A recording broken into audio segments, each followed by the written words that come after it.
Amis des testeurs en tout genre, bonjour. C'est les vacances, comme j'ai dit, et j'ai décidé de passer un petit peu de temps pour je veux dire, concrétiser une idée d'un petit testeur de continuité que j'avais depuis quelques temps. Et bah voilà, hein, c'est souvent, hein, entre une idée et sa concrétisation, bah, il faut juste y rajouter du temps. Et bah, le temps, c'est sans doute ce qu'on a sans doute le moins, hein, finalement. Mais de temps en temps, il faut quand même le prendre. Alors, j'en ai profité, bien sûr, pour filmer un petit peu les différentes étapes de la conception et de la fabrication de cet engin. Et c'est ce que je vais vous présenter maintenant. Il y a de ça des années, j'ai fabriqué ce petit testeur de continuité. Hein. Alors, je l'ai on est, c'est plus de 10 ans. Il était basé, il est toujours basé d'ailleurs, sur un petit montage que j'avais vu dans un numéro d'Elector. Là, c'est un petit multivibrateur à 2 transistors.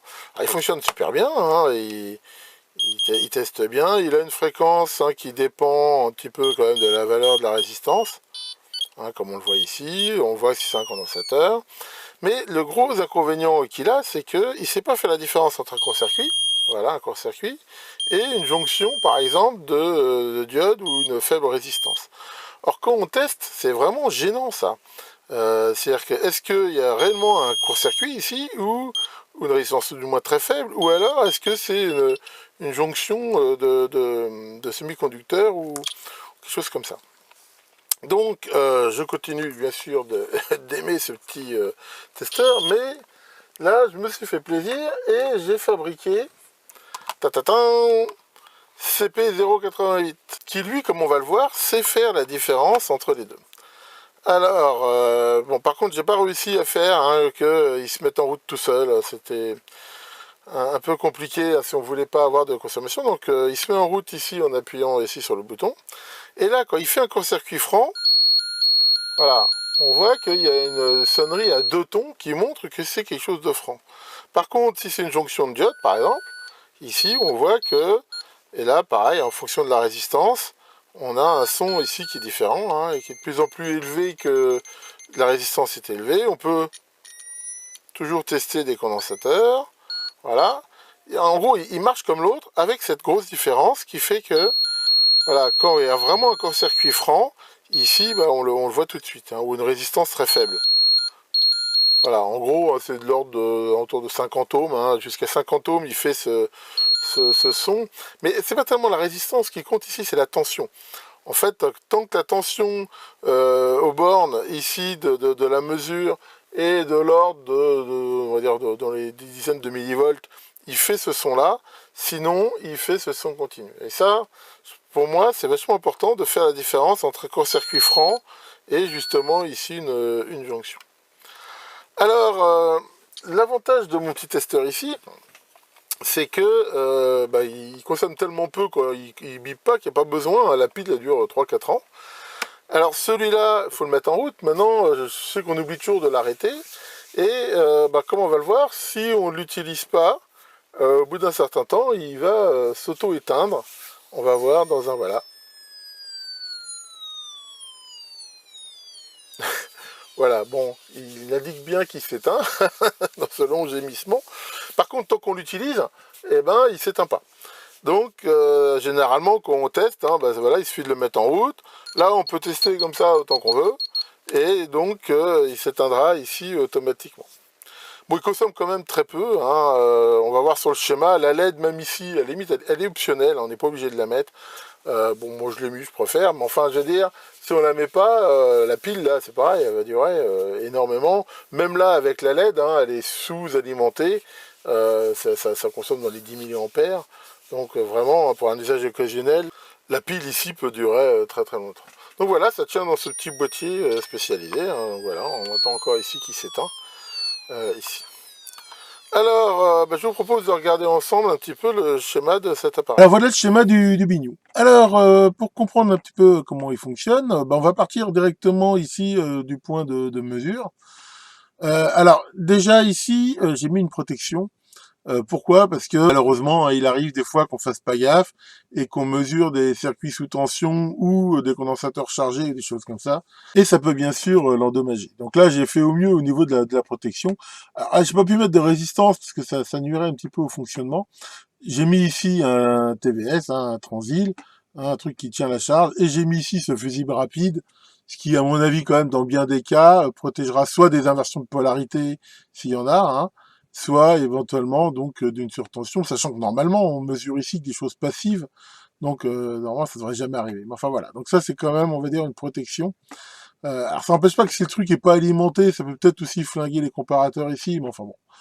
Normalement, je veux dire, ça devrait quand même être assez résistant. Cette résistance ici R3 fait passer ce courant ici très faible, hein, ici dans la partie à mesurer. Alors pour la partie audible, simplement, ici, donc j'ai utilisé ce CD 4046, sachant que c'est normalement un circuit qui intègre enfin tout un système, ça s'appelle une PLL complète. Hein. Je vous l'ai déjà présenté, sachant qu'ici on doit utiliser que la partie VCO. Un VCO ça veut dire Voltage Control Oscillator. Hein. C'est un oscillateur dont la fréquence dépend d'une tension. Voilà le circuit, comment il est monté. Donc il y a plein de broches pas utilisées parce que en effet, j'utilise pas du tout cette partie, on va dire PLL. Donc pour le faire marcher l'oscillateur, il faut mettre ici ce condensateur, hein, ici, et cette résistance. Et c'est sur la broche 9 ici qu'on doit appliquer la tension, donc qui va faire varier la fréquence. Donc comme on peut le voir, cette tension, elle vient ici du point de mesure, sachant qu'elle est, on va dire, polarisée en quelque part, hein, mais ici un potentiel, on va dire, moyen qui va bien, et qui est modulé ici donc par le signal d'entrée. Donc voilà comment ça fonctionne. Alors le problème c'est que si on s'arrêtait là dans le montage, déjà on aurait un problème, c'est que en l'absence ici de résistance, bah ici la tension serait maximum, ce qui fait que le truc il biperait toujours. Donc l'une des premières choses à faire ici, c'est de s'arranger pour que quand il n'y a pas de mesure, ou donc quand ici la résistance est très élevée, ce qui veut dire que la tension ici est très élevée, eh bien il s'arrête. Donc pour ça, j'ai utilisé un comparateur ici, et ici avec une tension, là on peut voir de Zener de 6,8, bon plus la diode ici, mais enfin ça rajoute 0,6, donc on est aux alentours de 7, ED, hein, de tension ici, hein, et tant que la tension ici est supérieure à celle-ci, eh ben j'en profite ici pour piloter l'entrée d'inhibition du CD 4046. En effet, ce circuit, il a cette entrée qui permet en quelque sorte de le mettre en veille, et ici, bah, dans ce cas-là, bah, ça coupe aussi l'oscillateur. Donc grâce à ça, on voit que voilà, quand ici il n'y a rien de connecté, donc une résistance très élevée, tension très élevée, le comparateur se déclenche et ici il coupe le, il coupe le sifflet du système. Donc voilà pour cette partie-là. Donc si on voulait faire un testeur, on va dire tout simple, on pourrait s'arrêter là. Ensuite vient la partie qui m'intéressait, moi, de faire que en dessous d'une certaine tension, on ait ce système à deux tons. Alors, comment ça marche pour faire ça? J'ai utilisé là un circuit bien connu, le CD 4093, qui contient 4 portes Schmitt-Trigger. Donc pour ce système-là, on utilise 3. La première ici qui sert d'oscillateur, hein, donc c'est elle qui fait le signal dilu, hein, de cette fréquence-là, donc une fréquence qui est assez lente. Hein, on peut la modifier si on veut en jouant sur la résistance ici ou le condensateur. Et ici, là, c'est monté comme une porte E, et qui vient en fait, on voit ici venir rajouter ici une tension sur l'entrée là de l'oscillateur, et à condition bien sûr que la tension soit plus basse. Et la tension est plus basse si elle est mesurée par ici ce deuxième comparateur. Alors, le circuit TLC 393, il a l'avantage hein, d'avoir une tension, ce qu'on appelle un range de mode commun en entrée qui descend quasiment à la masse, qui permet ici de comparer des tensions très très faibles. Donc ici, on voit que grâce à cette chaîne ici, on a à la fois la tension là, de référence pour le point haut, et ici une tension fixe ici de 0,6 volts, hein, qui correspond au seuil des diodes, et qui elle-même est redivisée ici avec ce pont pour avoir ici une tension très très faible. Et donc, dès que cette tension ici est en dessous hein, de ça, eh ben, le comparateur ici valide là la porte E et donc fait marcher le bip bip à cet endroit-là. En même temps, on voit que d'avoir ici cette chaîne de référence, c'est toujours une bonne idée hein, de mettre une diode ici en inverse avec une Zener, vu que ça la compense en plus en température. Bon, en même temps, ici, on n'a pas besoin d'avoir la précision de la mort. Donc voilà, alors en même temps, on pourrait ici prendre un LM393 qui consomme déjà pas beaucoup, mais ici, vu que c'est un système sur pile, j'ai aussi fait très attention à consommer le moins possible, et le TLC 393, donc c'est une version, on va dire, de très basse consommation du très fameux LM393, donc qui est un circuit qui contient deux comparateurs. Parlant de ça, le CD 4093, c'est aussi un circuit MOS qui consomme très peu, comme le CD 4046. Donc tout ça fait qu'on a une très basse consommation, de façon à faire durer, bien sûr, la vie de la pile. Donc voilà pour toute cette partie-là. Alors reste maintenant le système ici d'alimentation. Alors ici, comment ça fonctionne? Bah, ici, la pile 9 volts, elle arrive ici sur ce système. Bon, la diode là, c'est juste pour, si jamais on met la pile à l'envers, hein, d'éviter des catastrophes. Si ce fait hein, que j'ai mis, donc c'est un MOSFET canal P, hein, en gros il devient passant quand la grille ici a un potentiel, on va dire, suffisamment négatif. Alors note, ici j'ai utilisé un MOSFET qui au niveau courant est largement hyper surdimensionné, hein, c'est le truc qui consomme dans les 10 milliampères, il n'y a vraiment pas besoin d'un truc si puissant, mais d'un autre côté il a un RDS on qui est vraiment très bas, et en même temps, j'avais ça sous la main en stock, donc trois bonnes raisons de boire Contrex. Ici, j'ai utilisé ce truc-là. On pourrait sans doute mettre un modèle moins puissant. Alors, le principe là, c'est que on a ici ce réseau ici RC, ce qui fait que, on va dire, au bout d'un certain temps, là, le condensateur ici il est chargé, donc la tension ici est positive, ce qui fait que le MOSFET ici il est bloqué. Alors on fera attention ici, hein, dans la mesure où au repos, le condensateur ici est toujours chargé, de prendre un condensateur avec faible fuite. Moi j'ai mis un truc au Tantal, de façon à pas tirer sur la pile. Donc ici on est au repos, donc le truc est coupé. Si j'appuie ici sur le bouton, on voit que je court-circuite ici le condensateur, ce qui fait que la grille ici devient négative, ça sature le transistor là, et ici bah, je veux dire, il est quasiment considéré comme un interrupteur. Ici, justement, on retrouve cette LED ici optionnelle, si on veut la mettre, qui montre que c'est sous tension. Et à ce moment-là, bah, le système est alimenté.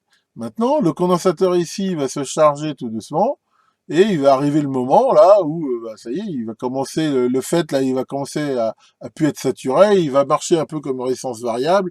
C'est ça qui fait que, comme la tension baisse, là, le truc, il se met à partir un peu en vrille, là, c'est ce qui fait cette espèce de sifflement ici à l'extinction. Et ici, il se rebloque. Donc voilà comment ça fonctionne. Alors le truc après, c'était de se dire, oui, mais moi ce que je veux, c'est tant que je fais de la mesure, eh ben je veux pas être obligé de rappuyer sur le bouton en permanence. C'est le rôle ici de ce transistor MOSFET ici, un SBF 170. Ici, on a vu qu'à chaque fois qu'on faisait une mesure, eh ben ça faisait marcher ici le comparateur là qui baisse, hein, qui enlève ce signal d'inhibition là pour le bip. Et donc en inversant ce signal ici, eh ben à chaque fois qu'on fait une mesure, hein, la porte ici elle passe au niveau 1 et elle vient saturer ici ce MOSFET qui redécharge le condensateur et fait un petit peu comme si on rappuyait sur le bouton. Donc voilà. Alors maintenant, pourquoi j'ai été obligé de rajouter ça? J'ai été obligé de rajouter ça parce que ce truc-là, il voulait plus mourir. Si on met pas ce réseau ici RC, qu'est-ce qui se passe? Bah, au moment où le truc commence à s'arrêter, la tension ici baisse, et on voit qu'à un moment donné, on entend le truc, hein, c'est justement le son là où on voit qu'il marche. Pourquoi? Parce que comme la tension baisse ici, ben, il arrive un moment où la ZNR là, elle marche plus, ce qui fait que le comparateur il se met en route. Donc qu'est-ce qui se passait si on mettait pas ça? Et ben au moment où il s'éteint, il faisait comme s'il faisait une mesure, et ben il se rallumait automatiquement. Ce qui fait qu'il s'éteignait plus ce truc là, ça fait une sorte d'oscillateur. Donc là, l'astuce que j'ai trouvé, c'est de mettre ici ce réseau RC, qui fait qu'il y a quand même un temps ici qu'il faut, enfin, je veux dire, faut que ça s'arrête, il faut qu'il y ait une mesure ici pendant, enfin, ou plusieurs mesures, mais sur un temps tel qui est supérieur, je veux dire, ici au temps d'extinction. Donc voilà, hein, après, voilà, faut trouver la juste mesure, on va dire, entre cette valeur-là et celle-là. Bon, moi, voilà, j'ai trouvé ces valeurs-là qui me vont bien. Après, on peut de toute façon les modifier. Donc voilà pour l'explication de ce schéma. Comme d'habitude, je mettrai en lien, hein, en commentaire de la vidéo, un lien sur une page de mon site où vous retrouverez ce schéma-là, si vous voulez vous en inspirer pour faire votre propre montage. Nous allons pouvoir passer maintenant donc au montage. Hein. C'est pas le tout d'avoir un schéma. Après, il faut donc le monter. Et en fait, c'est sans doute ça souvent qui prend aussi beaucoup de temps hein, si on veut faire quelque chose de propre. Alors la première chose que je conseille toujours, hein, surtout si on fait ça sur du protoboard, ou même si on fait du routage, hein, mais ici bah, c'est bien sûr d'avoir le schéma, d'avoir le brochage, hein, ça aide beaucoup quand on fait du protoboard, bien sûr d'avoir le brochage, hein, je rappelle toujours ici les différents composants. Alors ici déjà on a une contrainte de place, hein, j'ai décidé de mettre ça dans ce petit boîtier, hein, c'est petits boîtiers que Christian m'avait très gentiment donné. Hein. Ils sont vraiment très pratiques. Il y a un compartiment dedans, j'ai la trappe à côté là, pour mettre ici une pile de 9 volts. Et ça s'usine très très bien.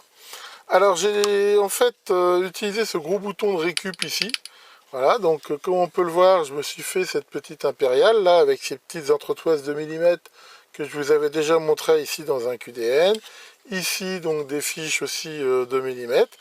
Donc voilà ici pour la partie commande. Et ici donc le circuit. Alors je vais profiter de ça pour utiliser une nouvelle version, on va dire, une version améliorée des syrops protoboard. Je rappelle, je vous avais déjà montré ça, que j'avais fait avec EasyEDA, ces protoboards qui ont la particularité d'avoir un plan de masse, et ici donc des pastilles carrées.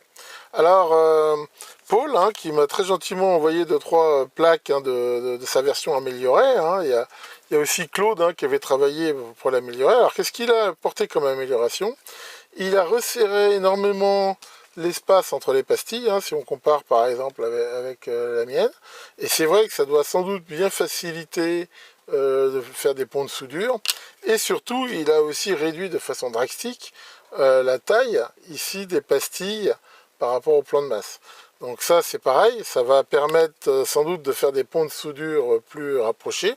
Et en même temps, normalement, c'est pas non plus des trous métallisés, ce qui est un petit peu gênant, parce que c'est vrai que ma version à moi fait un petit peu des pompes à soudure. Hein. Donc il a appelé ça l'envers board des 4. Et c'est ça qui est bien avec Internet, hein, justement, c'est qu'en partageant, voilà, il y a des idées qui s'améliorent, qui changent. Alors bon, ce qui me gêne, enfin ça me gêne. Je trouve que c'est quand même là vraiment très très serré. Et j'espère que ça va pas faire de gros-circuit avec la masse. A priori non, les premiers essais que j'ai fait comme ça, non, mais on va voir ça. Et donc je vais utiliser ça, et comme ça honnêtement je pense que c'est des bonnes améliorations. J'espère avoir une bonne surprise hein, par rapport aux miennes, mais on va voir ça dans le montage. Alors donc j'ai bien sûr ici cette contrainte ici de place, hein. Donc là j'ai découpé un bout de cette nouvelle board ici pour faire le circuit. Alors comme c'était un petit peu haut les entretoises, ici j'ai été obligé de les raboter un peu pour avoir ici la place de mettre un circuit intégré sur support, pas être embêté. Donc voilà, ici donc les contraintes. Alors bon, ça devrait tenir sans problème, hein. Surtout qu'en même temps, je ne m'interdis pas d'utiliser aussi des CMS dans certains cas. D'abord parce que ça facilite des fois le câblage, et puis bien sûr ça prend moins de place. Alors bien sûr, comme à mon habitude, je vais mettre tous les circuits ici sur support, hein, donc des supports tulipes comme ça de bonne qualité. Alors quand on fait un montage comme ça, hein, surtout qu'on a des contraintes, il faut toujours penser à mettre par exemple les composants qui prennent de la place. Hein. Par exemple ici il y a le buzzer. Hein, donc là je vais peut-être après percer un trou ici hein, pour que le son sorte mieux. Alors il y a bien sûr la pile. Ici donc avec son connecteur que je vais mettre là. Voilà, voilà que je vais sertir ici avec ces broches là, et ici le truc comme ça. Et la liaison avec la platine au-dessus, et donc les connecteurs. J'ai utilisé ce truc de récup, là c'est un fil très souple. Voilà, alors c'est pas tout à fait du pas de 54, mais bon, en discutons un peu normalement. Donc voilà, je vais mettre le connecteur ici comme ça, qui se repliera quand la boîte sera fermée. Et ça donnera un accès très facile et une maintenance aisée. Donc voilà, hein, la première chose à faire donc c'est de commencer à positionner ces trucs là, de bien vérifier de temps en temps que ça ferme bien, hein, parce que quand on fait des boîtes comme ça, le pire qu'on peut avoir c'est justement d'avoir des surprises une fois que c'est monté et que ça touche ou que ça ferme pas. Donc quand on a des contraintes comme ça, je conseille vraiment de tester au maximum. On a vite fait hein, d'avoir des composants qui dépassent. Alors voilà, on va pouvoir attaquer. J'ai commencé le montage. Alors sur certaines parties pas accessibles quand même, où j'avais un petit peu peur que ça touche, a priori ça touche pas, mais je préfère assurer le coup, donc j'ai utilisé cet outil hein, qui normalement est fait pour couper justement les stripboards là, des trucs à bande là, et avec un petit forêt hein, comme ça, voilà comme on peut voir là, j'ai un tout petit peu agrandi. Alors comment faire justement quand on veut connecter à la masse, par exemple ici j'ai le cas, là il faut que je mette ici le connecteur là d'alimentation, et j'ai pas accès là, facilement pour pouvoir souder. Donc l'astuce que j'utilise moi, Et ben c'est vraiment tout bête. Je prends ce fil ici qui est un fil très fin, genre fil à wrapper là. Ça c'était du fil là du circuit graphe là, que je vous avais déjà montré. Donc je l'insère ici à l'intérieur du trou, ce qui n'empêche pas du tout là de mettre aussi la broche là qui va bien, hein. Et une fois soudé, je pourrais faire un petit point de soudure par dessus. Donc voilà, on voit bien que le fil ici ressort de l'autre côté, et là on va pouvoir le souder ici facilement. Donc j'y suis, un petit mot sur la panne de mon fer là. De temps en temps maintenant j'utilise ce truc là pour nettoyer, hein. C'est un produit que je vous avais déjà montré dans un QDM. Ça donne des bons résultats. Bon, ça pue un peu, voilà, hein. Il suffit de plonger ici la panne dedans. Voilà, et on voit que ça la nettoie bien. Et en même temps, maintenant, j'utilise plus du tout d'éponge. J'utilise ce truc-là pour la nettoyer. Et ça donne vraiment des très très bons résultats. Allons-y pour la soudure. Donc voilà, là j'ai soudé donc le fil là qui traverse. Et maintenant, je vais pouvoir faire un tout petit point de soudure ici, juste là, pour pouvoir connecter la masse. Et voilà. Hein, donc là, ça permet là de faire cette connexion ici sur le plan de masse. Donc voilà. Alors, ce que je conseille bien sûr, hein, et là j'utilise mon ancien testeur beeper, ici, de tester au fur et à mesure. Voilà, là on voit que j'ai bien la connexion ici de masse. Voilà, alors que l'autre bien sûr ne touche pas. Et ben voilà, j'ai fini le câblage. Alors, quelques petites astuces. Déjà un truc que j'ai oublié de vous dire, quand on fait comme ça du protoboard, avant de câbler, toujours nettoyer avec de l'acétone ou au moins de l'alcool isopropylique. Hein, là on voit que c'est bien noir. Il y a toujours une couche d'oxydation, hein. Derrière ça se soude beaucoup mieux. Alors, donc ce protoboard, il est vraiment super sympa, hein. Donc là, on voit que le gros avantage, d'abord, c'est qu'électriquement, on a un plan de masse, ce qui est vraiment une bonne chose. Mais là, par exemple, pour faire toutes les connexions de masse, hein, voilà, encore une fois, il suffit ici de souder. Alors attention, là, par exemple, pour le fusible, on voit que le porte-fusible ici pouvait faire contact avec la masse, alors qu'il est censé être isolé. Donc là, j'ai mis un petit bout de Kapton ici pour isoler. Pour faire les connexions de masse par exemple des broches des circuits intégrés, on voit que là on arrive avec une pointe fine à souder directement la broche ici sur le plan de masse, hein, donc ça le fait plutôt bien. Il y a certains composants que j'ai mis sous les supports, hein, ça je vous l'avais déjà montré. Donc j'ai tout mis sur support, hein, en particulier ici les transistors MOSFET, hein, ça c'est toujours mieux parce que ça évite hein, de les stresser quand on les soude, hein. Là, vraiment, c'est plutôt cool. Et puis, voilà. Hein, bon, j'ai fait plus serré dans ma vie, j'ai fait aussi moins serré. Là, on voit qu'est-ce qu'il faut. Alors là, il y a du vide, mais c'est normal, c'est la place ici pour mettre le connecteur. Donc, voilà, hein, il n'y a plus qu'à mettre ça dans la boîte, hein, ici, et faire quelques petits autocollants, et ça sera terminé. Ouf, et ben encore une bien longue vidéo. Oui, une longue vidéo, Maurice. Qu'est-ce que tu veux? Ça veut dire quoi, les autocollants QC que je mets sur mes trucs? QC, ça veut dire qualité contrôle. Ça veut dire que l'objet était testé, vérifié et qu'il fonctionne. Et donc, pourquoi tu n'as pas d'autocollant QC sur toi? Vous voyez, réfléchir un petit peu, Maurice. Oula, ça va encore me coûter cher en psychorobot, ça. Bien, alors, donc comme j'ai dit, hein, je mettrai en lien dans la vidéo à la fois donc, la page vers le montage et aussi hein, vers je vais dire, le projet open source EasyEDA de Paul, hein, où il a fait plusieurs boards. Hein. Là, je vous ai montré le modèle 4, hein, il en a fait d'autres. Et je vous conseille vraiment ces boards. Alors vous pouvez soit télécharger le Gerber, soit carrément les commander directement sur EasyEDA.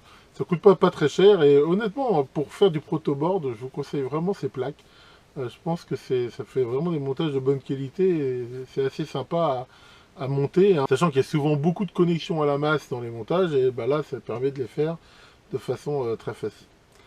Donc voilà, bon, j'ai encore beaucoup de choses à faire. Déjà là, j'ai encore procrastiné à mort parce que ça fait quand même plus de 2 jours que je suis sur ce montage et que je fais pas des corvées que je devais faire.